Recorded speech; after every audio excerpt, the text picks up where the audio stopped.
Sometimes shows that we do kind of emerge in a complicated way, or a felicitous way, or a serendipitous way. What happened here was the producer, Josh Nalea, he wanted to do a show about something or some things that might be considered or labeled as endangered. And we talked about a lot of different things, and we kept coming back to languages. And then Josh went away and thought about this some more and talked to some more people about this. And he came back and he said, I want to do a show about the controversial status of American Sign Language and Braille, both of which, because of changes in technology, are facing a decline, and what that would mean for people who use those languages. So that's what this show is. And right now you're listening to something that we are recording in advance. We may have to edit it a little bit just for time and smoothness, but we're attempting something that we haven't attempted before, which is to interview somebody using sign language. And the person we're going to interview is Jeff Bravin. He is executive director of the American School for the Deaf here in West Hartford. He's also a member of the deaf community and will be speaking through his sign language interpreter, JK. So, Jeff, welcome to the show. Thank you very much for having me. I'm looking forward to having this conversation with you today. So I'm going to ask you to begin just by describing the controversy. The controversy revolves to a certain degree around something called cochlear implants. This is a relatively new technological change that allows people, in some cases, who have been deaf for a long time to hear better than they otherwise could, and also for relatively young, almost newborn children to have these cochlear implants so that their hearing improves from the time of birth. Set against this are a whole set of values that kind of define the culture of the deaf community. So tell us how you see the tension between these two things, cochlear implants and sign language. Like any technology advancement in history, I grew up as a deaf individual, but when I was young, there was no captioning on TV. I couldn't follow the TV programs. I would, guess at some stories and what they might be about, but technology changes people have always changed according to technology. And the issue with the cochlear implants and digital hearing aids as well, I should mention, both are very advanced technology that help deaf individuals to hear. Deaf people at first felt very threatened by this new technology, like this was going to take over everything and change deaf people. But honestly, cochlear implants have been around for more than 10 years now, and the technology changes slowly. It doesn't change overnight. But we have noticed, even at our school and at other schools for the deaf around the country, there are many students with cochlear implants. At our school, we have about 1/3 of our population that has a cochlear implant. Bottom line is, even if the implant is off, they're deaf. If the implant is on, some kids do really thrive and they benefit from an implant. They can hear everything. But for most students that we've seen, they just hear sounds, background noises, environmental noises. They don't really hear specific sounds. And that's the reason that we're strong believers in teaching sign language, so they have the benefit of both worlds, both sign language and spoken language, if it does work for them. Aren't there other reasons as well, reasons that are cultural reasons? My sense is that despite the fact that change has been gradual in the way that you describe, there are tensions about what happens when some high percentage of the deaf community goes through a change like this and decides, because of the cochlear implant, not to study American Sign Language. I mean, my sense anyway is that the argument hasn't gone away. No, the argument has not gone away. I'm a deaf individual. I'm unusual in that I'm fourth generation deaf. My parents, my grandparents were deaf, and sign language is my first language, my natural language. So you have the technology trying to change the nature of who I am. That's where the threat came from many people. Many deaf individuals felt threatened by the change. People were trying to do something with the change who I am as a deaf individual. And God created me and made me who I am, and I want to stay who I am. I function just fine. I get along fine. So that threat is still there, and it is real. The concern among deaf individuals that parents make decision to have young children implanted without the child having any say. Will this work for the child? Maybe the child would like to remain deaf. Maybe the child has a good life as a deaf individual. So that's part of the controversy as well, and it's still true today. So some people listening to what you say would find it hard to understand. I think a lot of people assume that 100% of deaf people, given the opportunity to be no longer deaf or to have hearing and speech that were assisted by a technological implant, would make that choice, would not voluntarily choose to remain deaf. Explain why somebody might make that choice. That's a very good question. Like I said, if I had a cochlear implant now and that I would be able to speak and hear everything, honestly, I'm not sure if I would want that because I'm happy as I am.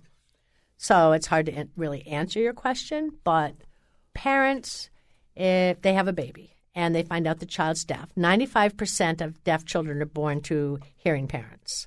So parents, of course, when they have a child, their child has a hearing loss or any other disability, of course the parent would do anything and everything to make their child, quote unquote, normal so that they can communicate with their child as well. So if they see that there's some technology available that could make my child hear, of course they're going to go ahead and do it. And I don't blame them for that. I get that. But before they do anything, I encourage parents to understand all the ramifications and all the issues related to having an implant. I see children with implants who can speak very, very well. I see others who cannot function, even as a normal deaf child. So it has pros and cons. As an educator and a deaf parent, I encourage auditory and speech training and the learning of sign language. Because if one thing doesn't work, they will have language access through American Sign Language if the implant doesn't work. But let the child grow. Let the child develop language because acquisition of language happens between birth and the age of 7. They can't pick it up later on. So if you focus on that one thing, by the age of 5, they will have lost all that opportunity to acquire language if you're focusing so much on spoken language only. And I think there's many people in the deaf community that feel as I do. All right, we're having a conversation, a remarkable conversation for me anyway, with Jeff Bravin, Executive Director of the American School for the Deaf here in West Hartford. He's a member of the deaf community, and he's speaking to me through his, and to you now also, through his sign language interpreter, JK. And this is just a fascinating thing to do, I think.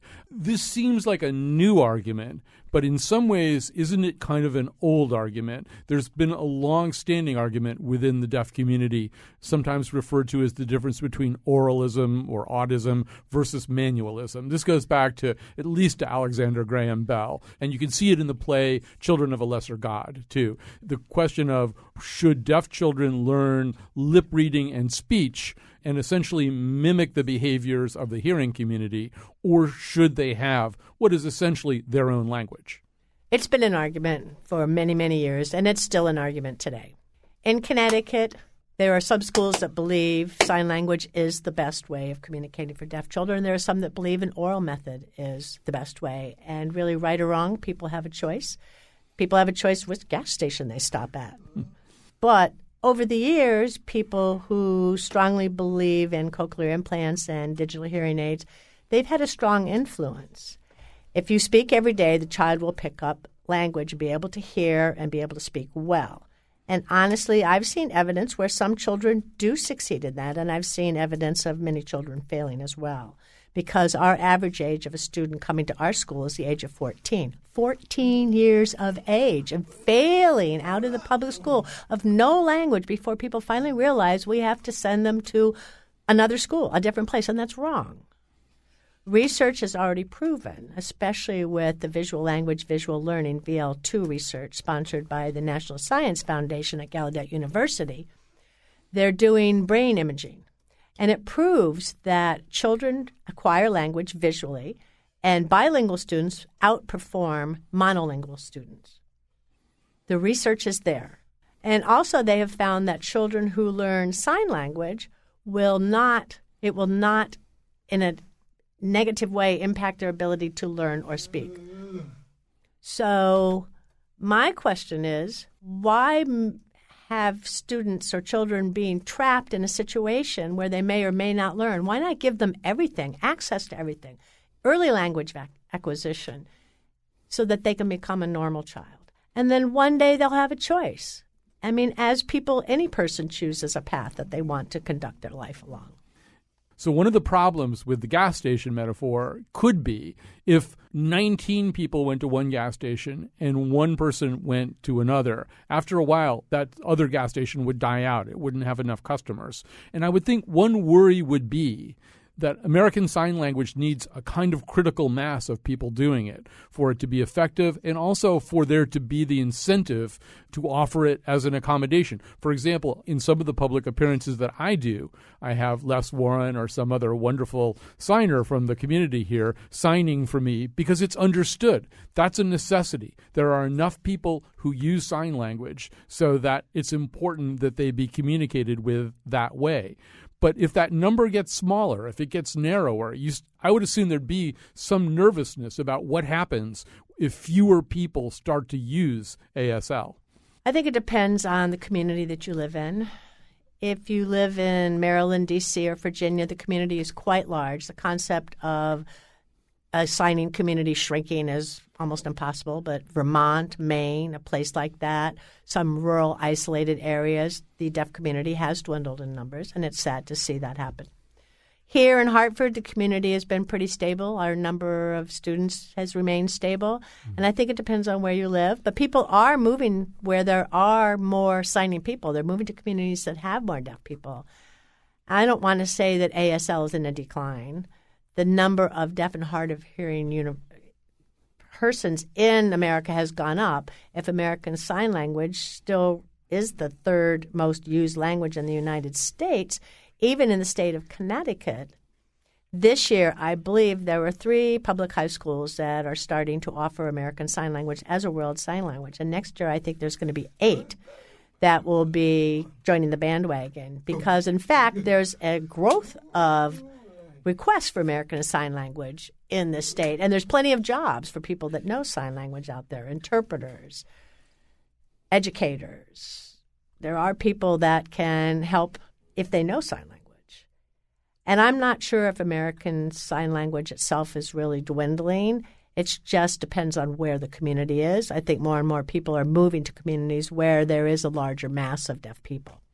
We've been talking, Jeff, mainly about American Sign Language as a technique that has educational and pedagogical consequences. It may create certain cognitive advantages by learning it. That's the kind of thing that you've been talking about. But there's another side to this, right? American Sign Language is a culture. It's a culture with not only cultural implications, but psychological and emotional implications. If I'm a hearing father, I have a deaf child, and I learn ASL to communicate with my child, a certain kind of bond takes place, a certain set of an emotional exchange has gone on, a psychological exchange has gone on, and then we also join a culture.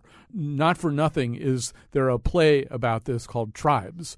There's something there too, right? This isn't just about how well you perform educationally, how well you learn things. There's these other concerns are there too, right? Yeah. Yes. Deaf culture is very unique. It has its own norms, its traditions, its folklore. American Sign Language is the language within the culture.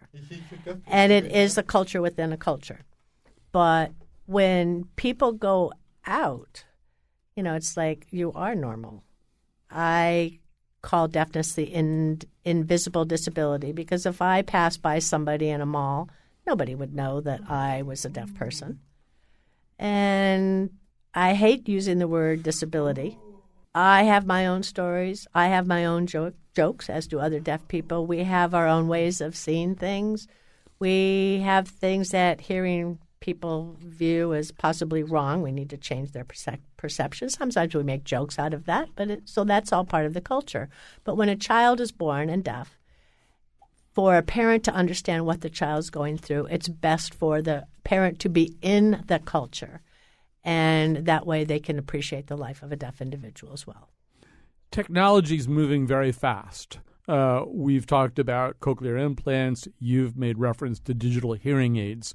But already we're carrying around smartphones in our pockets that can do all kinds of things. And they get smarter every 6 months and smarter every 6 months. And I wonder if we're going to be having the same conversation in 5 years, if there's going to be 10 new apps that do things that we're talking about right now, 10 new apps that create portable closed captioning, or I'm sure you have a better grasp of what's coming, what's in the pipeline than I do. But I'm just wondering, how fast is this moving? How fast are the changes coming?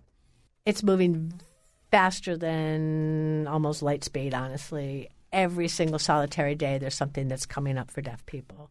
Right now, with mobile phones, emails, video messages, if I were to send you an email, you wouldn't know I was deaf unless I told you I was deaf. And without me telling you that, you would never know.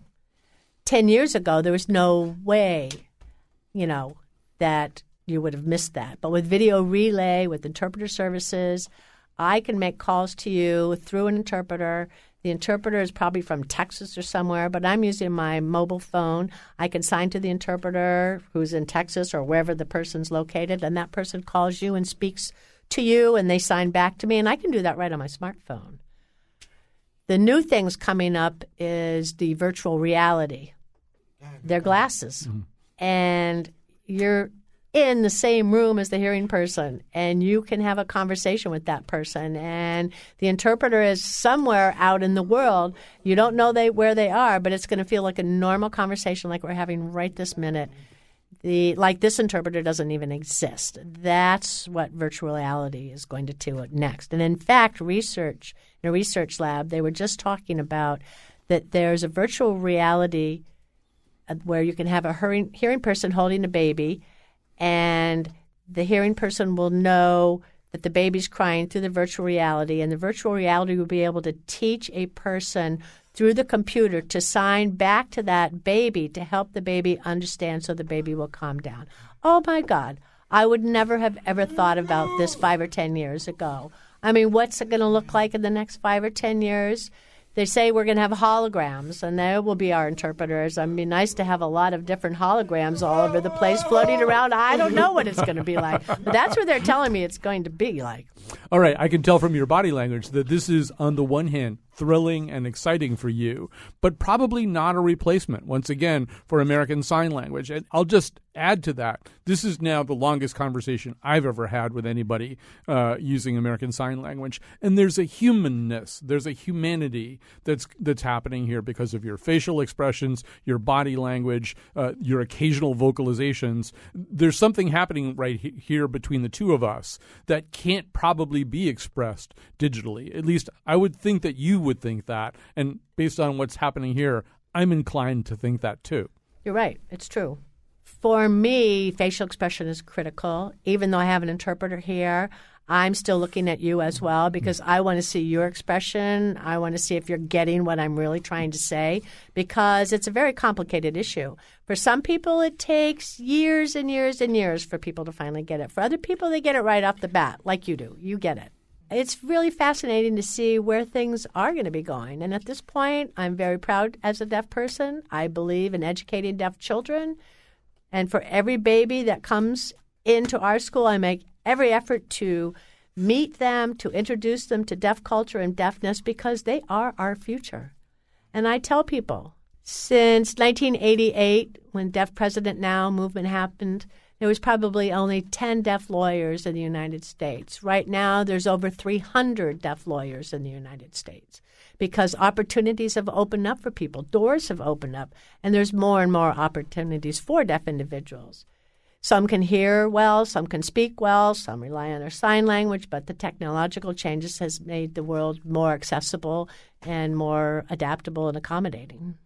We're talking to Jeff Bravin, who is executive director of the American School for the Deaf. So as the leader of a community, you have another challenge, and that's the challenge of leading this conversation so that it's a conversation about differences and about choices as opposed to a conversation about betrayal and a conversation about anger. And in my reading, it seems to me that it can very easily veer into that direction, that some people who are deaf, who use American Sign Language, look at this other set of choices, not as somebody going to a different gas station, but as somebody fundamentally betraying a community to which they would would otherwise ordinarily belong. So obviously, you don't want the conversation to unfold that way, not under the roof of your school anyway. How do you make it into the conversation you want it to be?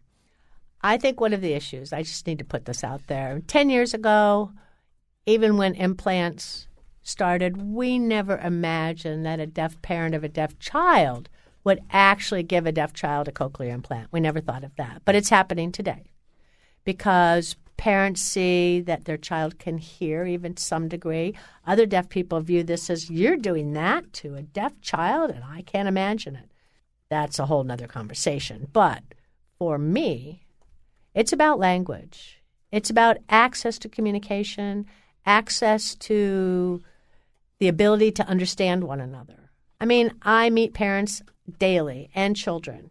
And when I hear the parents say, well, I'm not sure if my child should learn to sign or my child should follow an oral method, I need to get involved in this conversation and tell them it's about language. Your child is a visual learner. Offer them both. Don't wait until you see, like some of the other children coming in at the age of 11 or 12 without language because the parents chose to wait. You know, they chose to one way or the other.